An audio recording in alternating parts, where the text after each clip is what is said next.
Et salut, épisode 3, IB Idler, ou je sais pas trop comment on pourrait le dire en français. En gros, c'est pas une partie qui dirige, c'est juste une partie qui va permettre de déplacer, on va dire. Voilà.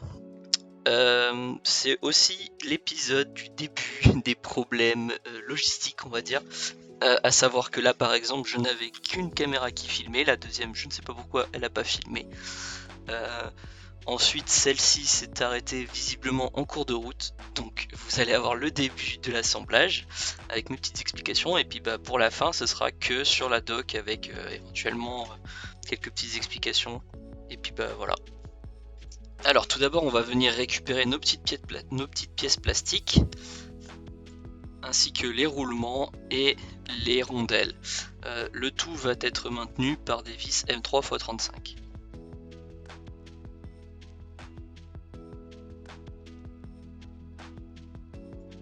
Une fois qu'on a tout ça, de toute façon c'est assez simple, hormis qu'il y en a une qui est plus grande que l'autre et voilà, ça se voit assez vite, mais sinon dans les deux cas ça s'assemble de la même manière.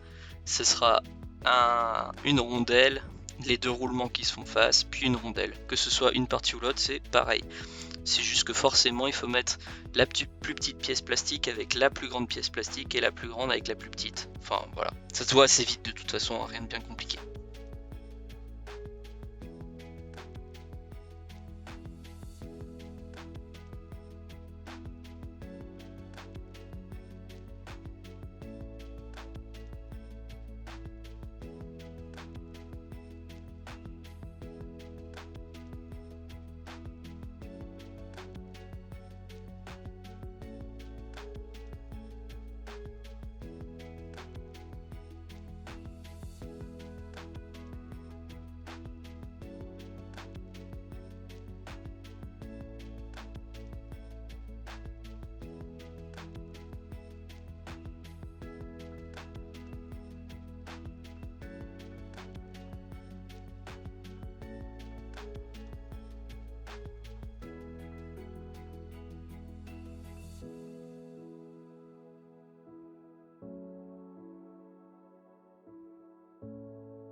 Voilà, donc là on va commencer à arriver au moment où ma caméra, je ne sais pas pourquoi, s'est arrêtée de filmer. Pile poil en plus, au moment où ça devenait entre guillemets intéressant, c'est-à-dire le moment où on va venir le fixer dans l'imprimante. Comme on voit, on nous dit avant de venir poser la partie de gauche de penser à venir mettre 4 nuts. Donc ça c'est sur la partie gauche de l'imprimante. Après pour ce qui est des fixations du coup de la pièce, c'est assez simple. La partie la plus longue va venir se mettre dans le taraudage et le deuxième trou lui va venir s'accrocher au vis M3 qu'on a mis précédemment sur notre extrusion. Après on va venir faire exactement la même chose de l'autre côté, donc la partie la plus longue dans le taraudage et la plus petite dans un M3 nut mis précédemment, sauf que là il n'y a pas besoin de précharger dans l'extrudeur des écrous. Après on tourne notre imprimante et on vérifie d'un côté comme de l'autre que tout soit bien aligné, que si on vient tendre notre courroie, ça soit pas en travers, donc que ce soit pour un côté ou pour l'autre du coup. Après le petit indice qui nous donne, mais bon de toute façon si tout est bon, normalement c'est censé être bon, les congés sont censés venir vers l'intérieur.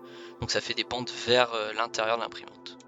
Voilà, donc je suis désolé pour le manque de vidéos, j'ai l'impression en plus malheureusement que plus j'avance dans le montage de mes vidéos et plus en fait je me rends compte que j'ai des soucis d'enregistrement, donc j'ai un peu peur que la qualité se dégrade au fur et à mesure, mais toujours est-il, j'essaie de faire ce que je peux, espérant que ça vous plaise, surtout n'hésitez pas du coup à vous abonner pour avoir la suite.